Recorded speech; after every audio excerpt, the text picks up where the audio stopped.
నమస్తే,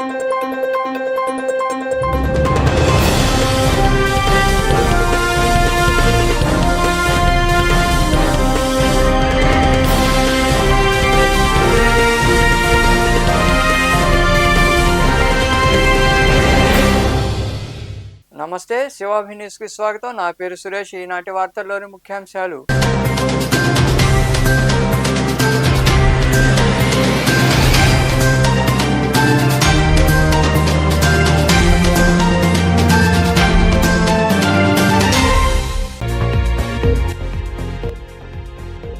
పాఠశాల అభివృద్ధికి తన వంతుగా ₹1,00,000 అందజేస్తా. గూడూరులోని సరస్వతి శిశు మందిరంలో జరిగిన పాతపాటి సుబ్రహ్మణ్యం శతాబ్ది ఉత్సవాల్లో పాల్గొని మాట్లాడిన ఎమ్మెల్యే పర్సన్ సునీల్ కుమార్.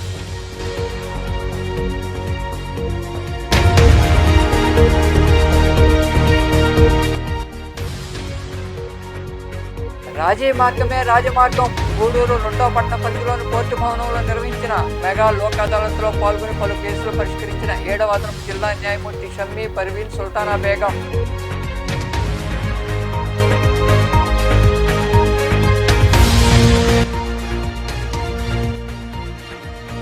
ప్రశాంతంగా సాగునీటి సంఘాల ఎన్నికలు. మనుగోలు మండలంలోని పంచాయతీలో నిర్వహించిన ఎన్నికల్లో అధ్యక్షులు ప్రకటించిన అధికారులు అనంతరం పత్రాలు అందజేత.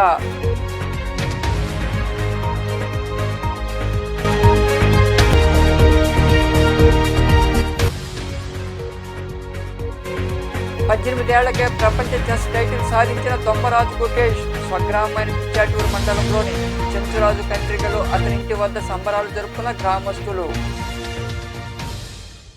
18 ఏళ్లకే ప్రపంచ చెస్ టైటిల్ సాధించిన పిన్న వయస్కుడిగా దొమ్మరాజు గుకేష్ రికార్డు సృష్టించారు. ఆనంద్ తర్వాత గెలిచిన భారతీయుడిగా ఘనత సాధించారు. దీంతో పిచ్చాటూరు మండలం చెంచురాజు కండ్రి గ్రామంలోని అతని ఇంటి వద్ద గ్రామస్తులు సంబరాలు జరుపుకున్నారు. తెలుగోడు సత్తా చాటాడు. 18 ఏళ్లకే ప్రపంచ చెస్ ఛాంపియన్ గా దొమ్మరాజు గుకేష్ నిలిచి చరిత్ర సృష్టించాడు. ప్రపంచ చెస్ టైటిల్ సాధించిన పిన్న వయస్కుడిగా ఆయన రికార్డు సాధించారు. ఆనంద్ తర్వాత గెలిచిన భారతీయుడిగా ఘనత సాధించారు. చెస్ పోటీలో విజేతగా నిలిచిన అనంతరం దొమ్మరాజు గుకేష్ భావోద్వేగానికి గురయ్యారు. పోటీలో చివర ఉత్కంఠభరితంగా సాగింది. 5 సార్లు టైటిల్ గెలిచిన ఆనంద్ అతని కంటే ముందున్నాడు. మనోడు సత్తా చాటడంతో ప్రజలు సంతోషం వ్యక్తం చేస్తున్నారు. గుకేష్ కు తెలుగు మూలాలున్నాయి. ఏపీలోని పుత్తూరు సమీపంలో ఉన్న పిచ్చాటూరు మండలం చెంచురాజు కండ్రి గ్రామం అతని ముత్తాతలది. ఇప్పటికీ ఏపీలో వాళ్లకు బంధువులున్నారు. గుకేష్ తో పాటు అతని తల్లిదండ్రులు కూడా తెలుగులో మాట్లాడతారు. ఈ నేపథ్యంలో భాగంగా స్వగ్రామమైన చెంచురాజు కండ్రి గ్రామంలోని వారి ఇంటి వద్ద స్థానికులు సంబరాలు చేసుకున్నారు. అనంతరం వారు మాట్లాడారు. తిరుపతి జిల్లా పిచ్చాటూరు మండలం చెంచురాజు కండ్రి గ్రామం గుకేష్ దొమ్మరాజు వాళ్ళ ఇల్లు ఇది. ప్రపంచ చెస్ ఛాంపియన్షిప్ గెలిచిన గుకేష్ దొమ్మరాజు మా ఊరు వాడవడం మాకంతా చాలా సంతోషంగా ఉంది. అతను ఇలాంటి ఛాంపియన్షిప్స్ ఇంకెన్నో గెలవాలని మేమంతా మనస్ఫూర్తిగా కోరుకుంటున్నాం. పాఠశాలలో ఆధునిక ప్రాజెక్టును ఏర్పాటు చేయడం అభినందనీయమని శ్రీకంఠి రామ్మోహన్ రావును ఎమ్మెల్యే పర్సన్ సునీల్ కుమార్ కొనియాడారు. గూడూరు పట్టణంలోని సరస్వతి శిశు మందిరంలో పాతపాటి సుబ్రహ్మణ్యం శతాబ్ది ఉత్సవాల్లో ఆయన పాల్గొని పాఠశాలకు ₹1,00,000 ఆర్థిక సాయం ప్రకటించారు. పట్టణంలోని పోల్తోట కాలనీలో ఏర్పాటైన సరస్వతి శిశు మందిరంలో పాతపాటి సుబ్రహ్మణ్యం శతాబ్ది ఉత్సవాలు ఘనంగా నిర్వహించారు. పాఠశాలలో ఏర్పాటు చేసిన డిజిటల్ స్క్రీన్ ప్రాజెక్టును ఎమ్మెల్యే పర్సన్ సునీల్ కుమార్ ప్రారంభించారు. ముందుగా సరస్వతి విగ్రహానికి పూలమాలలు వేసి పూజలు చేశారు. చిన్నారులు ప్రదర్శించిన సాంస్కృతిక కార్యక్రమాలు ఆకట్టుకున్నాయి. ఈ సందర్భంగా ఏర్పాటు చేసిన సమావేశంలో ఎమ్మెల్యే సునీల్ కుమార్ మాట్లాడుతూ సుబ్రహ్మణ్యం శతాబ్ది ఉత్సవాల్లో భాగంగా వారి కుటుంబ సభ్యులు శ్రీకంఠి రామ్మోహన్ రావు పాఠశాలలో ఆధునిక ప్రాజెక్టును ఏర్పాటు చేయడం అభినందనీయమన్నారు. విద్యార్థులు బాగా చదువుకుని ఉన్నత స్థాయికి రావాలని ఆకాంక్షించారు. పాఠశాలకు తన వంతుగా ₹1,00,000 ఆర్థిక సాయం అందిస్తామని ఆయన వివరించారు. నేనే ఓపెన్ చేశాను. అప్పుడు ఎమ్మెల్యేగా నేను ఉన్నాను. దాని తర్వాత మళ్ళీ ఫస్ట్ ఇప్పుడు నేను మళ్ళీ పెద్దలు రామ్మోహన్ రావు గారు ఖచ్చితంగా రావాలని చెప్పారు. యాక్చువల్లీ ఈరోజుంటే దాదాపు 114-15 నీరసంగా ఎలక్షన్ జరుగుతున్నాయి. మాకు ఇక్కడ ఫోన్ వరుసగా వస్తూ ఉన్నాయి. ఎందుకంటే ఇక్కడ ఇబ్బందికరంగా ఉంటుందండి. ఆ టెన్షన్లో కూడా సార్ మీద ఉన్నటువంటి గౌరవం, ఎందుకంటే నేను ఎమ్మెల్యేగా అయ్యే దాంట్లో చిన్న చిన్న పొరపాట్లు ఉండిపెట్లు జరిగినప్పుడు మొత్తం దగ్గరుండి మా సారు చేశారు. అందుకని కృతజ్ఞత ఈరోజు రావడం అని చెప్పి నేను తెలియజేస్తున్నాను. ఇలాగే ముఖ్యంగా మా కృషయ్య మొన్న చెప్పాడు, ఒక స్కూల్ ఉందన్న సరస్వతి శిశు మందిరం ఉంది, దానికి మీరు ఖచ్చితంగా ఎంతో కొంత సాయం చేయాలని చెప్పి మా పురుషయ్య చెప్పాడు. మా పురుషయ్య కోరిక మేరకు నెక్స్ట్ మంత్ శాలరీలో ₹1,00,000 శిశుమందిరానికి ఇస్తాను. ఇంకో 70,000 మార్నింగే అనౌన్స్ చేసేస్తా. అలా వృద్ధావకాశం ఉంటే వాళ్ళకి బిల్డింగ్ కావాలంటే 70,000 అక్కడ అనౌన్స్ చేసాను. అంటే వచ్చే నెల జీతం ₹1,70,000 వీటికి ఇచ్చేదానికి నేను సంతోషంగా అంగీకరిస్తున్నాను అని చెప్పి నేను తెలియజేస్తున్నా. చాలా సంతోషం. పిల్లలు బ్రహ్మాండంగా డ్యాన్స్ చేశారు, చాలా బాగా చేశారు. వాళ్ళకి నేర్పించినటువంటి వాళ్ళ డ్యాన్స్ మాస్టర్లు కూడా మనస్ఫూర్తిగా ధన్యవాదాలు తెలియజేస్తూ, అలాగే ఇప్పుడే మా సన్నతో చెప్పాడు ఇక్కడ అలాగే కరెంట్ స్తంభం కూడా ఏదో ప్రాబ్లం ఉందని చెప్పి అది నెక్స్ట్ వీక్ లోపల అది పూర్తి చేసి ఖచ్చితంగా మీకు ఎటువంటి ఇబ్బంది లేకుండా చేస్తారని చెప్పి నేను తెలియజేస్తున్నాను. అలాగే ఇప్పుడు ఉన్నటువంటి కాబట్టి మీ ఆశీస్సులు నాకు ఉండాలని చెప్పి అందరినీ కోరుకున్నది. నేను సొంతం కాబట్టి గూడూరులో పుట్టినాడు కాబట్టి మీ అందరూ తెలిసినాడు కాబట్టి మీతో మాకు చనువు ఉంది. మీరు కూడా నన్ను శ్రీని అనొచ్చు, అబ్బాయి అనొచ్చు, ఏమన్నా అనొచ్చు. వేరే వాళ్ళనైతే వేరే విధంగా ఉండే పరిస్థితి కాబట్టి మీకు అందరూ చూస్తుంటారు. గత 5 సంవత్సరాలకి 5 సంవత్సరాల తేడా కూడా మా ఊళ్ళో గూడూరులో చూస్తుంటారని తెలియజేస్తూ మీ అందరూ కూడా మరొకసారి ధన్యవాదాలు తెలియజేస్తూ ఖచ్చితంగా మా నాగరాజు గారు, మా రామ్మోహన్ రావు గారికి, మా రాజలక్ష్మి గారికి ఆ భగవంతుడు ఆయురారోగ్యాలు ప్రసాదించి ఇంకా ఇలాంటి కార్యక్రమం ఇంకా మరికొందరు మాట్లాడారు. మా ఫాదర్ ఎల్ఐసిలో డిప్యూటీ జనరల్ మేనేజర్గా పనిచేస్తూ రిటైర్ అయ్యారు. ఆయన కాలంలో చాలా మందికి దగ్గర 200-300 మందికి ఉద్యోగాలు ఇప్పించుంటారు. అది ఆయన ఇది చాలా సింపుల్గా ఉండేవాడు. వాళ్ళ మనవాడు ఆయన దురదృష్టం ఏంటంటే పాపం వాళ్ళ కొడుకు కోడలు చెన్నైలో స్కూటర్లో వస్తుంటే ఒక 30 ఏళ్ల కిందట పాపం స్కూటర్ ఏదో తెలియని వాహనం కొట్టింది. దాంట్లో ఇద్దరు చనిపోయారు పాపం వాళ్ళిద్దరు. కానీ ఆయన ఈ పిల్లల్ని చేరదీసి అందరినీ చదివించి 2 కూతుర్లు ఆ అబ్బాయికి కొడుకు వాళ్ళిద్దరు కూతుర్లు ఇప్పుడు పెళ్లి చేశారు. వాళ్ళు వచ్చి ఫారెన్లో ఉన్నారు. పోతే కొడుకు వచ్చి ఈ ఫోటోగ్రఫీ ప్రొఫెషన్ ఎన్నుకున్నాడు. వాడు 2 సినిమాల్లో కూడా అసిస్టెంట్ ఫోటోగ్రాఫర్ కూడా పనిచేశాడు. సో అది మా ఫాదర్ చరిత్ర. వారు చాలా మందికి హెల్ప్ చేసేవారు. అట్టే మా ఫాదర్ చనిపోయిన తర్వాత కూడా మాకు మారల్ సపోర్ట్ ఇచ్చారు. తర్వాత నేను మ్యారేజ్ చేసుకున్నాను. కానీ చనిపోగానే మేము ఎక్కడనో మాకే తెలియదు. అసలు ఎక్కడ ఏంటి అనేది కూడా తెలియదు. సడన్గా చనిపోయినారు 50 ఏళ్ళప్పుడు. నేను అప్పుడు సిఐ చేస్తున్నాను, జస్ట్ చేరే అప్పుడు చనిపోయినారు. అటువంటి దాంట్లో మాకు మారల్ సపోర్ట్ ఇచ్చారు. ఈరోజు మా నాన్నగారి శతాబ్ది ఉత్సవం అంటే 100 సంవత్సరాలు పూర్తయింది. ఆయన 90 ఏళ్ల వరకు కూడా జీవించుకున్నారు. ఆయన చాలా ఏంటంటే తన కాళ్ళ మీద తను అంటే చివరి వరకు కూడా తన పనులు తనే చేసుకోవాలనే సంకల్పంతో ఉండేవాళ్ళు. చాలా సింపుల్గా ఉండేవాళ్ళు. చిన్నప్పటి నుంచి అంటే మాకు తెలిసి మేము కార్లలోనే పెరిగాము, కార్లలోనే ఉండేము. బట్ ఆయన మాత్రం లాస్ట్లో రిటైర్ అయిన తర్వాత ఇట్లాంటి ట్రాజిక్ ఇన్సిడెంట్ జరిగి పిల్లల్ని పైకి తీసుకురావాల్సి వచ్చి he didn't even have pension కూడా లేదు. ఒక సొంత ఇల్లు మాత్రమే ఉంది. బట్ ఆయన ఎక్కడికైనా వెళ్ళాలన్నా కూడా బస్సులో ప్రయాణం చేసేవాళ్ళు. 70-80 ఏళ్ళకి కూడా బస్సులో ప్రయాణం చేసి ఆయన చాలా పోరాడి గవర్నమెంట్తో ఆ పిల్లలకి అంటే సడన్గా యాక్సిడెంట్ వచ్చింది కాబట్టి ఇన్సూరెన్స్ తెప్పించారు. జనార్దన్ రెడ్డి గారు, రోహిణి మేడం గారు కూడా ఈ స్కూల్ కోసం ఎంతో చేస్తూ ఉన్నారు. మన రామ్మోహన్ రావు సారు ఈ స్కూల్కే కాకుండా అనేక కార్యక్రమాల్లో కూడా వాళ్ళు సేవా గుణం అలవర్చుకున్నారు. అదేవిధంగా మన పిల్లలు కూడా చిన్న విషయం అంటే ఒక పక్కన వాళ్ళకి పెన్సిల్ పెన్ను ఉంటే పక్కన వాళ్ళకి ఇవ్వటం కాడి నుంచి కూడా సహాయం చేసే గుణాన్ని అలవర్చుకోవాలని చెప్పి ఈ సందర్భంగా తెలియజేస్తా ఉన్నా. అలాగే నాయకత్వ లక్షణాలు కూడా చిన్నప్పటి నుంచే అలవాటు చేసుకోవాలి. ఉదాహరణకి నాకు చాలా ఇష్టమైన 2 ఉన్నారు. కోటంరెడ్డి శ్రీధర్ రెడ్డి గారు నెల్లూరులో ఉన్నారు. గూడూరులో డాక్టర్ పాసం సునీల్ గారు ఉన్నారు. వారు కాలేజీ దశ నుంచే నాయకత్వ లక్షణాలు, కాలేజీలో వాళ్ళు చైర్మన్గా గెలవడం దగ్గర నుంచి మున్సిపల్ చైర్మన్ అక్కడి నుంచి కూడా మనం నాయకత్వ లక్షణాలను అలవర్చుకోవాలి. సరస్వతి శిశు మందిరం గురించి ఇంకా చెప్పాలంటే చాలా ఉంది, కానీ టైం తక్కువ ఉంది కాబట్టి దాతలు ముందుకు వచ్చి ఈ కార్యక్రమాన్ని చెప్తే ఎలాబరేట్ చేయగలరు. మామూలుగా మీడియాలో రావడం, ఎమ్మెల్యే గారు వచ్చారు కాబట్టి ఈరోజు ఫోకస్ అయింది. చాపు కింద నీరులాగా వెనక్కి నుంచి డొనేట్ చేసేవాళ్ళు ఎక్కువ ఉంటారు ఈ స్కూల్కి. రాను రాను ఈ స్కూల్ ఇంకా అభివృద్ధి చెందాలని చెప్పి కోరుకుంటున్నాను. ఈ కార్యక్రమంలో ఎలసిరి గోపాల్ రెడ్డి, డాక్టర్ జనార్దన్ రెడ్డి, పురుషోత్తం, బిల్లు చెంచరామయ్య, సనత్ కుమార్ రెడ్డి, ఎస్ఎల్ఎన్ బాబు, పాదత్య ప్రసాద్ తదితరులు పాల్గొన్నారు. గూడూరులోని రైల్వే స్టేషన్లో ప్రమాదశాత్తు పడి ఓ మహిళ మృతి చెందింది. హౌరా నుండి బెంగళూరు వెళ్తున్న గుర్తు తెలియని మహిళ తాగునీటి కోసం గూడూరు స్టేషన్లో దిగి తిరిగి రైలు ఎక్కే సమయంలో ఆ మహిళ ప్రమాదశాత్తు రైలు కింద పడి మృతి చెందింది. ఈ మేరకు శవ పంచనామా నిమిత్తం మృతదేహాన్ని ప్రాంతీయ ఆసుపత్రికి తరలించారు. రైల్వే పోలీసులు కేసు నమోదు చేసి దర్యాప్తు చేస్తున్నారు.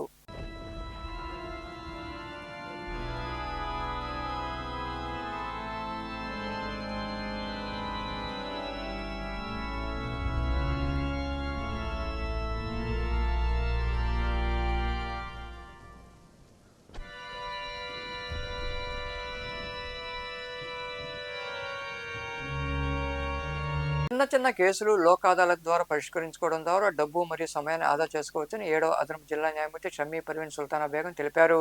గూడూరు పట్టణంలోని కోర్టు భవనంలో నిర్వహించిన మెగా లోక్ అదాలత్లో ఆమె పాల్గొని పలు కేసులు పరిష్కరించారు. 2వ పట్టణ పరిధిలోని కోర్టు భవనంలో జరిగిన జాతీయ మెగా లోక్ అదాలత్లో 7వ అదనపు న్యాయమూర్తి షమ్మీ పర్వీన్ సుల్తానా బేగం పాల్గొన్నారు. పలు కేసులు ఇరు వర్గాల కక్షిదారులతో మాట్లాడి కేసులు పరిష్కరించారు. అనంతరం న్యాయమూర్తి షమ్మీ పర్వీన్ సుల్తానా బేగం మాట్లాడుతూ పలు కేసులు పెండింగ్లో ఉన్నాయని, విచారణలో కొంత ఆలస్యం జరుగుతోందన్నారు. దీంతో కక్షిదారులు సంవత్సరాల తరబడి కోర్టుల చుట్టూ తిరుగుతూ సమయాన్ని, డబ్బును పోగొట్టుకుంటున్నారని తెలిపారు.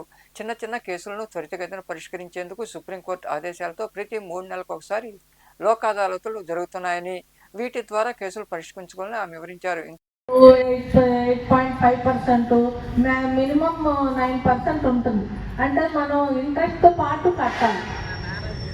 అంటే మనకు టైంకి సాయం చేశారు కాబట్టి అది ఇంట్రెస్ట్ కూడా reserve bank of India fix చేసింది, మీరు బ్యాంక్ వాళ్ళు మనం ఫిక్స్ చేసింది కాదు. అలా ఇంట్రెస్ట్ మనం కడతాం.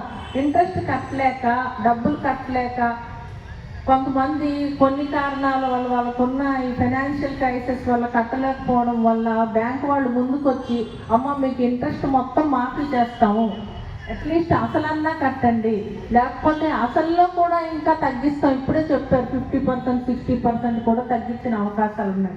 ఎందుకంటే 1 టైం సెటిల్మెంట్ ఒక రోజులో డిసైడ్ అయిపోద్ది. అది మీకు చాలా ఉపయోగకరం. అందుకని బ్యాంక్స్లో మీకు ఏమన్నా లోన్లు ఉండి కట్టలేకపోయినట్లయితే ఇలాంటి అవకాశాన్ని వదులుకోకుండా బ్యాంక్ వెళ్ళినట్లయితే వాళ్ళు గైడ్ చేస్తారు. నేషనల్ లోక్ అదాలత్లో మీరు డిసైడ్ చేసుకున్నట్లయితే మీకు సమయం వృధా అవ్వదు, డబ్బులు కలిసి వస్తే పీస్ఫుల్గా ఆ అవార్డు అనేటువంటిది మీకు వస్తుంది.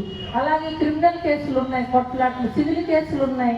ప్రోనోట్ పెట్టి డబ్బులు తీసుకుంటాం, అవి తర్వాత కట్టలేము. ఏ మనిషి కూడా కావాలని డబ్బులు కట్టకపోవడం ఉండదు. ఎందుకంటే పరిస్థితులు దానికి కారణం. ఇప్పుడు ఒక 2 లక్షలు తీసుకున్నాం, ఇచ్చేద్దామనే తీసుకుంటాం, కానీ ఆ తర్వాత ఇవ్వలేకపోతాం. ఎందుకంటే మనకి డబ్బులు రావాల్సినవి రాకపోయి ఉండొచ్చు, ఇంకా వేరే నష్టం కలిగి ఉండొచ్చు, లేకపోతే ఆ డబ్బులు తీసుకున్న వ్యక్తి ఏదైనా యాక్సిడెంట్ అయ్యి ఉండొచ్చు, లేకపోతే ఏదైనా నీరసం చేసి ఉండొచ్చు, లేకపోతే ఏదైనా వ్యాధి వచ్చి ఉండొచ్చు. అలాగే ఎలా 1,00,000 కారణాలు ఉన్నాయి కట్టలేకపోవడానికి. అది కట్టలేకపోవడం వల్ల ఏమవుతుంది, డబ్బులు ఇచ్చిన వాళ్ళు కోర్టుకు వస్తారు, ప్రోనోట్స్ వేసుకుంటే రోజు తిరగాల్సింది. ఎందుకంటే అది కోర్టులో జాప్యం అనేది జడ్జిల వల్ల, లాయర్ల వల్ల కాదు, ప్రజల వల్ల కూడా కాదు. ఎందుకంటే ఆల్రెడీ కోర్టుల్లో కేసులు ఉంటాయి. వచ్చారు కాబట్టి మీరందరికీ ముఖ్యంగా నా కృతజ్ఞతలు. మీరందరూ ఉండి కొంచెం లేట్ అయినా మీకు ఏ ఉద్దేశంతో వచ్చారో ఆ కేసులు మా ద్వారా డిసైడ్ చేసుకుని ఇంటికి హ్యాపీగా ఉండాలని, మళ్ళీ ఎప్పుడు ఏ కేసులో కూడా మీరు ఇన్వాల్వ్ కాకూడదని, అలా కాకూడదని, దాన్ని మళ్ళీ మా కోర్టుకి ఎప్పుడు రావద్దని మేము అనుకుంటూ, మాకు మీ వల్ల చాలా ఈ రోజు నెంబర్ ఆఫ్ కేసెస్ డిసైడ్ అవుతాయి అనేటువంటి ఉద్దేశంతో మేము మరికొందరు మాట్లాడారు. కేసులన్నీ రాజీ చేసుకునే అవకాశం ఇచ్చింది మన సుప్రీంకోర్టు. సంవత్సరానికి 4 రోజులు అంటే 3 months ఒకసారి ఇలా ఈ విధంగా చేసుకోవచ్చని ఒక మంచి సదవకాశం అందరికీ ఇచ్చారు.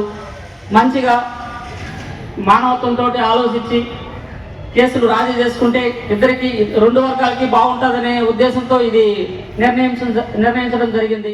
మీ యొక్క సమస్యల్ని మీరు ఎక్కువ రోజులు కోర్టులో తిరగకుండా మీ సమస్యల్ని లోక్ అదాలత్లో పరిష్కరించుకునేదానికి సుప్రీంకోర్టు వారు ఈ సదవకాశాన్ని మీకు కల్పిస్తుంది. ఈ అవకాశాన్ని మీరు ఉపయోగించుకుంటే ఇద్దరు కక్షిదారులు గెలిచే అవకాశం ఉంటుంది. సామాన్యంగా కోర్టులు అయితే ఒకరు ఓడిపోతారు, ఒకరు గెలుస్తారు. కానీ లోక్ అదాలత్ వల్ల ఇద్దరు కక్షిదారులు గెలిచి భవిష్యత్తులో వాళ్ళు మళ్ళీ ఒకరి మీద ఒకరి భేదాభిప్రాయాలు లేకుండా ఉండే అవకాశం ప్రభుత్వం సుప్రీంకోర్టు వారు కల్పిస్తుంది. ఈ సదవకాశాన్ని మీరు ఉపయోగించుకొని బ్యాంక్స్ కూడా ఉన్నాయి. చాలామంది బ్యాంకులు కూడా డబ్బులు కట్టరు, కానీ బ్యాంకు వాళ్ళు కూడా మంచి అవకాశాన్ని మీకు కల్పించారు. ఈ కార్యక్రమంలో న్యాయమూర్తులు జయలక్ష్మి, లోకనాథన్, న్యాయవాదులు, బ్యాంక్ అధికారులు, కక్షిదారులు తదితరులు పాల్గొన్నారు. చలికాలాన్ని దృష్టిలో ఉంచుకుని వృద్ధులకు దుప్పట్లు అందజేయడం అభినందనీయమని ఎమ్మెల్యే పాసం సునీల్ కుమార్ కొనియాడారు. గూడూరు పట్టణంలోని సాయిరాం చారిటీస్ వృద్ధాశ్రమంలో ప్రగతి సేవా సంస్థ ఆధ్వర్యంలో జరిగిన సేవా కార్యక్రమంలో ఆయన పాల్గొన్నారు. పట్టణంలోని సాయిరాం చారిటీస్ వృద్ధాశ్రమంలో ప్రగతి సేవా సంస్థ ఆధ్వర్యంలో జరిగిన సేవా కార్యక్రమంలో ఎమ్మెల్యే పాసం సునీల్ కుమార్ పాల్గొన్నారు. ఆయన చేతుల మీదుగా వృద్ధులకు భోజనం అందజేశారు. అలాగే దుప్పట్లు పంపిణీ చేశారు.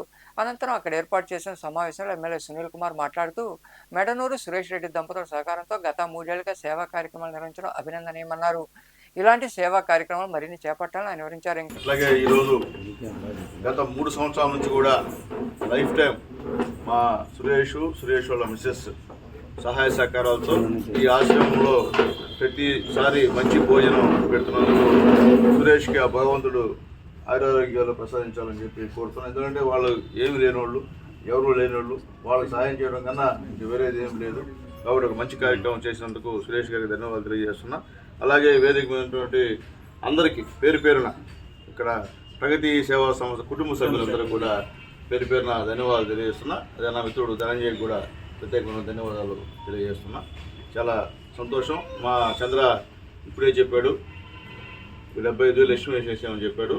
ఇంకా ఎప్పుడు మా చంద్ర నన్ను అడగలేదు, కానీ అడిగాడు కాబట్టి ఖచ్చితంగా పేదల విషయంలో అంటే తప్పదు. ఎందుకంటే పేదలకి సహాయం చేస్తే భగవంతుడు, మనం ఒక 10 రూపాయలు సహాయం చేస్తే మనకి 1000 రూపాయలు భగవంతుడు ఇచ్చేటువంటి పరిస్థితి. వాస్తవం దాని ఉదాహరణ నేనే. ఎందువల్లంటే పేదల విషయం నేను కూడా మురికి వాళ్ళలో పుట్టిన వాడినే, పేదల మధ్య జీవించిన వాడినే. సరే, దేవుడి దయ వల్ల, గూడూరు ప్రజల దయ వల్ల ఈరోజు మీ అందరి సహాయ సహకారాలతో శాసనసభ్యుడు 2వసారి అయినా. కాబట్టి పేదల విషయంలో మాత్రం కొద్దిగా నాకు ఇబ్బందికరంగా ఉంటుంది, చేయడం తప్పదు నాకు. దాంట్లో రెండో మాట లేదని చెప్పి నేను తెలియజేస్తున్నా. అలాగే నా గెలుపులో ప్రగతి సేవా సంస్థ కుటుంబ సభ్యులందరూ కూడా ప్రధాన పాత్ర పోషించారు. వాస్తవంగా సేవ చేస్తున్నటువంటి సంస్థ ఏదైనా ఉంటే అది ప్రగతి సేవా సంస్థ అని చెప్పి నేను ధైర్యంగా చెప్పగలను. ఎక్కడికైనా సరే, ఎక్కడ జరిగే గుర్తించేది మంచి వాళ్ళని గుర్తిస్తారు. నిజంగా ఎవరికైతే అవసరమో వాళ్ళకే గుర్తించి మీ ప్రగతి సేవా సంస్థ ద్వారా మీ కుటుంబ సభ్యులందరూ కూడా ఇట్లా మంచి కార్యక్రమాలు చేయడం సంతోషం. అట్లాగే ఈరోజు మంచి భోజనాన్ని ఇక్కడ ఏర్పాటు చేశారు. మరికొందరు మాట్లాడారు. 4వ సంవత్సరం అడుగు పెడుతున్న మా సురేష్ దంపతుల సహాయ సహకారాలతో మంచి కార్యక్రమాన్ని ప్రతి నెల జీవితకాలం ఈ ఒక ప్రాజెక్టు ప్రగతి సేవా సంస్థకి దొరకటం చాలా అదృష్టం. దానికి మన డాక్టర్ పాసం సునీల్ కుమార్ గారిని ఆహ్వానించిన మేరకే ఈరోజు అందరికీ బ్లెస్సింగ్స్ ఇచ్చేదానికి వచ్చాడు. మీ ఒక రుణం కూడా తీర్చుకునే అవకాశం కూడా వచ్చింది. ఎందుకంటే మనం అన్ని ఆటోలు కూడా నేనే దగ్గరుండి వీళ్ళందరినీ ఓట్ల ఎలక్షన్ పంపించాను. అందరికీ వీళ్ళకి వాళ్ళ ఎపిక్ నెంబర్లన్నీ తీసి వాళ్ళకి కావాల్సిన సౌకర్యాలన్నీ కూడా నేనే దగ్గరుండి ఇక్కడ చూసుకొని వీళ్ళందరినీ మనం పంపించడం కూడా నేనే. ఆమెకి ఆటోలన్నీ మనమే దగ్గరుండి నేను ఇక్కడి నుంచో పంపించా. కాబట్టి మీరందరూ కూడా మనోడు అనుకున్నారు కాబట్టి మీరందరూ కూడా పూర్తి సహకారాన్ని మన ఎమ్మెల్యే గారికి అందజేసిందని మీకు అందరూ కూడా కృతజ్ఞతలు. అదేవిధంగా ఇక్కడ ఈ ఒక ఆశ్రమానికి కూడా ఇక్కడ కొన్ని బండ పోసి ఉన్నారు వాళ్ళు, కానీ దానికి కొన్ని అరమరుకులు ఉన్నాయి. అవి కూడా మన ఎమ్మెల్యే గారి దృష్టికి తీసుకొస్తున్నా. దానికి కూడా ఏదైనా ఒక 75,000 రూపాయల ఎస్టిమేషన్ అయితే వేయించాము. దానికి కానీ ఏదైనా సహాయం చేస్తే ఇంక శాశ్వతంగా వాళ్ళకి రూములు ఇబ్బంది లేకుండా ఏమైనా ఉరిచినా కూడా టెన్షన్ లేకుండా ఉంటారని కోరుకుంటూ ఆ సహాయాన్ని కూడా చేయాలని కోరుకుంటూ ఈ కార్యక్రమంలో సంస్థ అధ్యక్షుడు గడివేటి చంద్రశేఖర్, సంస్థ ప్రతినిధులు బండి ధనంజయ రెడ్డి, రాధయ్య, ప్రిన్సిపాల్ శ్రీనివాసులు, ప్రభాకర్, కుమార్ నాయుడు, నాగరాజు, పిల్లల శ్రీనివాసులు, సతీష్, యశ్వంత్, నాగేంద్ర తదితరులు పాల్గొన్నారు. మనుబోలు మండలంలో సాగునీటి సంఘాల ఎన్నికలు సజావుగా జరిగాయి. మనుబోలులో సాగునీటి సంఘం అధ్యక్షుడిగా పచ్చిపాల రామిరెడ్డి ఎన్నికయ్యారు. అలాగే జట్ల కొండూరుకు కోదండ రామిరెడ్డి, కొమ్మలపూడికి శ్రీనివాసులు నాయుడు, ముద్దమూడికి మస్తానాయుడు, కాగితాలపూరుకు విడిచెల్ల వెంకటరమణారెడ్డి, ఎల్లెన్పురానికి మధునాయుడు, వెంకన్నపాళెంకు హనుమంతనాయుడు, మడమనూరుకు నూనె లక్ష్మయ్య, బద్దెవోలుకు శానంపూడి సురేందర్ రెడ్డి, వీరంపల్లికి రఘురామయ్య ఎన్నికయ్యారు. వారికి ఎంపిక పత్రాలను అధికారులు అందజేశారు.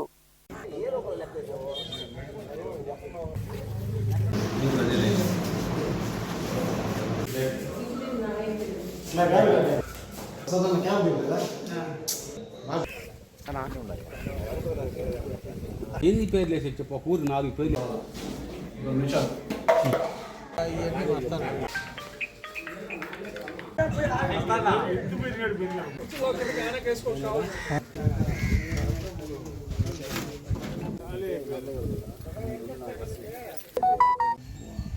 తర్వాత 4 కడియాల 4వ పీసీ మెంబర్గా చెముడుగుంట వెంకటరమణయ్య. వీళ్ళ 6 కూడా నీటి సంఘాల సందర్భంగా, నీటి ఎన్నికల సంఘాల సందర్భంగా పీసీ మెంబర్గా ప్రాదేశిక నియోజకవర్గ సభ్యులు.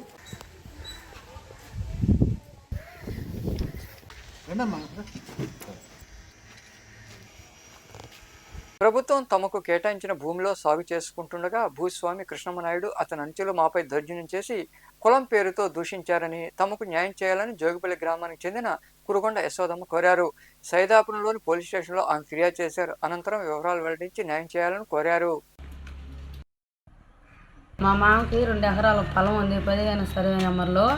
దానికోసం మేము సాగు చేసుకుంటామంటే మా మామ లేడు, మా మామ చనిపోయినాడు. మేము తోడుకోవడం ఇద్దరమే.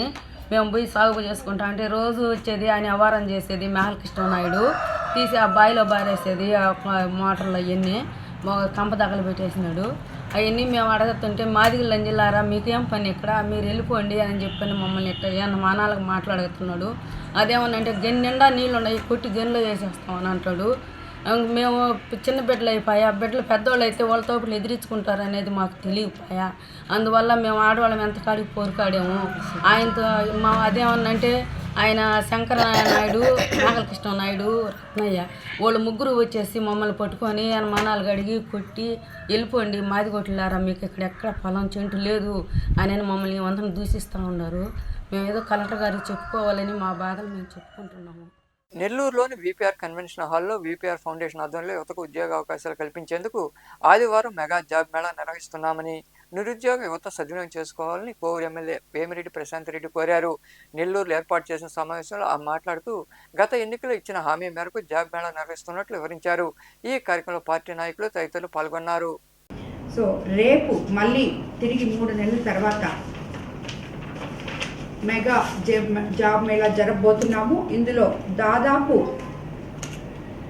మనమైతే 10,000 మందికి ఉపాధి అవకాశాలు కల్పించేందుకు అన్ని రకాల ఏర్పాట్లు వీపీఆర్ ఫౌండేషన్ ద్వారా వీపీఆర్ కన్వెన్షన్ సెంటర్లో రేపు వేమిరెడ్డి ప్రభాకర్ రెడ్డి గారు నేను కూడా ఉంటాము. అదేవిధంగా ఈ జాబ్ మేళాకు లాస్ట్ టైం మనము సాఫ్ట్వేర్ కంపెనీస్ని ఇన్వైట్ చేయలేదు. ఈసారి ఒకటో ఏదో వచ్చింది లాస్ట్ టైము, బట్ ఈసారి మాత్రం ఈ జాబ్ మేళాకు Accenture, Sutherland, Tech Mahindra, Wipro, Teleperformance, యాక్సవేర్, Flipkart, Axis Bank, HDFC Bank, MEIL ఇవన్నీ కూడా ఇలాంటి కంపెనీలు, సన్ఫాబ్, కేజీకే వంటి గొప్ప కంపెనీలు దీంట్లో పాల్గొనబోతున్నాయి. జాబ్ మేళాకు 10వ తరగతి నుంచి ITI, diploma, intermediate, BTech, MTech, BSc, BCom, BBA, MSc, MCom, MCA, MBA, BPharm, DPharm, MPharm, nursing, hospital management వంటి కోర్సులు చేసిన ప్రతి అభ్యర్థులు దీంట్లో పాల్గొనవచ్చు. జాబ్ మేళాకు వచ్చే అభ్యర్థులందరూ తమ రెజ్యూమ్ కాపీలు, ఎడ్యుకేషనల్ సర్టిఫికేట్లు, జెరాక్స్లు, ఆధార్ కార్డ్ జెరాక్స్లు, పాన్ కార్డ్ జెరాక్స్లు, అదేవిధంగా పాస్పోర్ట్ సైజ్ ఫోటోలు తదితరాలు వెంట తెచ్చుకోవాల్సి ఉంటుంది. ఆల్రెడీ మేము మా సోషల్ మీడియాలో కూడా అందరికీ దీన్ని తెలపడం జరిగింది. కాబట్టి ఈ మెగా జాబ్ మేళాను జిల్లా యువకులందరూ కూడా సద్వినియోగం చేసుకోవాలని, కొంతవరకు అయినా మన ముఖ్యమంత్రి నారా చంద్రబాబు నాయుడు గారు అలాగే విద్యాశాఖ మంత్రి లోకేష్ బాబు గారి ఆశయాల మేరకు నిరుద్యోగ సమస్యని కొంచెమన్నా తగ్గిస్తామని మేము కూడా దాంట్లో ఒక భాగంగా మా వీపీఆర్ ఫౌండేషన్ ద్వారా జిల్లా ప్రజలకి ప్రతి 3 నెలలకోసారి ఈ మెగా జాబ్ మేళా జరపాలని నిర్ణయించుకున్నాము. మనుబోలులోని శ్మశాన వాటికలో మహాశివుడి విగ్రహాన్ని ప్రతిష్ఠించి ప్రత్యేక పూజలు చేశారు. బొమ్మిరెడ్డి వెంకరెడ్డి జ్ఞాపకార్థం వారి మనమళ్ళు బొమ్మిరెడ్డి పార్థరెడ్డి, బొమ్మిరెడ్డి చైతన్యరెడ్డి సహకారంతో శివుడి విగ్రహాన్ని ఏర్పాటు చేశారు. పార్టీలకు అతీతంగా ఈ కార్యక్రమంలో నాయకులు పాల్గొన్నారు. విగ్రహ ప్రతిష్ఠ కార్యక్రమంలో నాయకులు ధనంజయ రెడ్డి, దండు చంద్రశేఖర్ రెడ్డి, భాస్కర్ గౌడ్, మసోదన్ రెడ్డి, చేరెడ్డి, పట్టాభిరామిరెడ్డి తదితరులు పాల్గొన్నారు. అస్య దేవోత్తమ దేవతా క్షేత్రే ఈశ్వర ప్రతిష్ఠా మహోత్సవ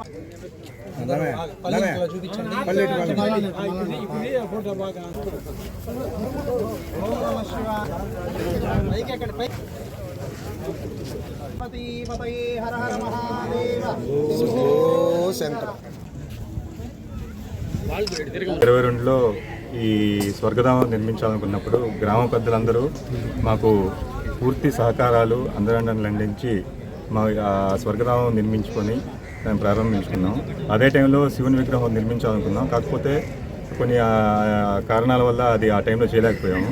ఈసారి ఇది కార్యక్రమం శివుని పెట్టాలనుకున్నప్పుడు గ్రామ పెద్దలను సంప్రదించినప్పుడు అందరూ మంచి కార్యక్రమం మీరు మొదలు పెట్టండి, మీకు మేము ఎప్పుడూ తోడుంటాము అని చెప్పి ఈరోజు ఈ శివుని విగ్రహాన్ని మనం పెట్టడం, ఈ కార్యక్రమానికి మా శ్రేయోభిలాషులు, నాయకులు, గ్రామస్తులు అందరూ వచ్చి ఇంత సక్సెస్ఫుల్గా ఈ కార్యక్రమాన్ని చేయించడం వల్ల మనం ఈరోజు ఈ శివుని విగ్రహాన్ని ఈరోజు ఇంత గ్రాండ్గా ఓపెన్ చేసుకోగలిగాము. ఈ మామూలుగా మనుబోలు గ్రామానికి సంబంధించి చాలా ఇబ్బందికరమైనటువంటి పరిస్థితులు ఉన్నాయి ఇక్కడ స్వర్గధామంలో. దానికి మామూలుగా కాల్చుకునే దానికి ఎప్పుడైనా వర్షాలు వచ్చినప్పుడు ఇబ్బంది పడుతున్న వాళ్ళం గ్రామం పెద్ద మీద కూడా. అలాంటి దాన్ని గమనించి చదువుకొని ఉద్యోగాలు చేస్తూ మనకి ఎందుకులే మనం సంతోషంగా బయట గ్రామాల్లో ఉన్నాం అనుకోకుండా గ్రామం కోసం ఈరోజు మేము ఈ గ్రామంలో పుట్టాము, ఈ గ్రామానికి ఏదో ఒకటి చేయాలన్న తపనతో దాన్ని తీసుకురావడం జరిగింది. అదేవిధంగా దాని ముందు ఇంకొంచెం శివుని విగ్రహ ప్రతిష్ఠిస్తే ఇంకా ఈ గ్రామానికి కానీ శ్మశానం దగ్గర బాగా అలంకరంగా ఉంటుందన్న ఆలోచన కోసం ఈరోజు దీన్ని తీసుకొచ్చి దీన్ని ప్రతిష్ఠించినటువంటి పాదుకి, చైతన్యకి ముఖ్యంగా నేను అభినందనలు తెలియజేసుకుంటున్నాం. ప్రతి ఒక్కరం కూడా మనం ఈ గ్రామంలో పుట్టాము, ఏదో ఒక రూపంలో ఎక్కడో దగ్గర ఉన్నాం అనుకోకుండా వాళ్ళలాగా ఆలోచన చేసి మనం కూడా ఈ గ్రామానికి ఏదో ఒకటి చేస్తే మన గ్రామం ఇంకొంచెం అభివృద్ధి చెందుతుందన్న ఆలోచన ప్రతి ఒక్కరికి కానీ కలిగితే ఆ గ్రామం ఎప్పటికీ సుభిక్షంగా ఉంటుందని తెలియజేస్తూ వీళ్ళకి భగవంతుడు అన్నీ కల్పించాలని, అష్టైశ్వర్యాలు, ఆయురారోగ్యాలు ప్రసాదించి మరిన్ని రోజులు మరింత కాలం ప్రజల్లో ఉండేటట్టుగా ఈ గ్రామానికి మంచి సేవ చేసేటట్టుగా వాళ్ళని దీవించాలని కోరుకుంటూ. ఇందాక దండుశేఖర్ రెడ్డి చెప్పినట్టు వెంకరెడ్డి గారు మామూలుగా ఇక్కడికి వచ్చిన వాళ్ళు ఏదో ప్రశాంతంగా ఉండాలని ఆ రోజుల్లో ఆయన ఆ నిధులతో ఈ నిధులతో రకరకాలుగా ఈ స్తంభాలు కూర్చునేదానికి చైర్స్ అన్నీ కూడా ఇక్కడ ఏర్పాటు జరిగేది. ఏది ఏమైనా ఒక చారిత్రక ఘటన. చైతన్యారెడ్డిని మనం పాద్యేశ్వరరెడ్డిని కానీ యువ నాయకత్వం వాళ్ళు నిజంగా శ్రీమంతుల కింద చెప్పాల్సిన పరిస్థితి ఉంది. మనం ఈ గ్రామంలో చాలా మంచి కార్యక్రమాలు చేస్తున్నారు. మనుబోల్ అర్జునపాలెంలో హై స్కూలు, అక్కడ ఆ స్కూల్ భవనాన్ని నిర్మించాలని దాదాపు 3 లక్షల రూపాయల నిధులు ఆ స్కూల్కి వెచ్చించి పనిచేయడం కానీ, తర్వాత ఈ కార్యక్రమాలన్నీ చూస్తుంటే మంచి భావాలు ఉన్నటువంటి ఆ కుటుంబం దేదీవ ప్రమర్దానంగా వెలుగొందాలని పాద్యేశ్వరరెడ్డికి అదేవిధంగా చైతన్యారెడ్డికి జన్మనిచ్చిన తన తండ్రిని ఏ విధంగా స్మరించుకున్నారో అదేవిధంగా వాళ్ళ అమ్మకి జన్మనిచ్చిన అమ్మమ్మను కూడా ఆ విధంగా చూసుకుని ఈరోజు ఈ మహత్తర కార్యక్రమాలు చేయటం చాలా గొప్పగా ఆ బిడ్డలను దీవిస్తూ అష్టైశ్వర్యాలు భగవంతుడు ఆ కుటుంబాన్ని కలిగించాలని. వార్తలు ముగించే ముందు ముఖ్యాంశాలు మరోసారి.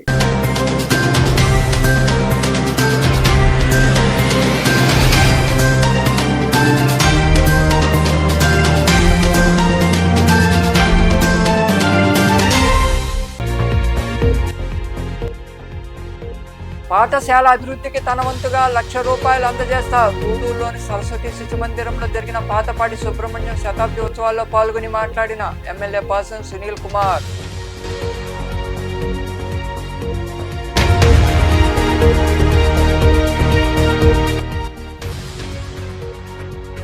రాజీ మార్గమే రాజమార్గం. గూడూరు 2వ పట్టణ పరిధిలోని కోర్టు భవనంలో నిర్వహించిన మెగా లోక్ అదాలత్లో పాల్గొని పలు కేసులు పరిష్కరించిన 7వ అదనపు జిల్లా న్యాయమూర్తి షమ్మీ పర్వీన్ సుల్తానా బేగం.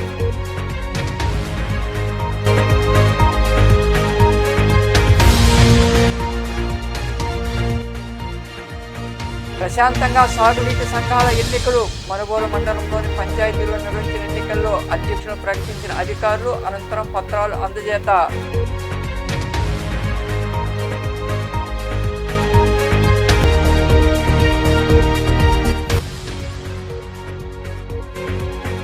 ఐదేళ్లకే ప్రపంచ చెస్ టైటిల్ సాధించిన దొమ్మరాజు గుకేష్ స్వగ్రామమైన పిచ్చాటూరు మండలంలోని చెంచురాజు కంట్రికలో అతని ఇంటి వద్ద సంబరాలు జరుపుకున్న గ్రామస్తులు. ఈ వార్తలు ఇంతటితో సమాప్తం. తిరిగి ప్రసారమయ్యే శివాభినీస్లో మళ్ళీ కలుద్దాం. అంతవరకు సెలవు. నమస్తే.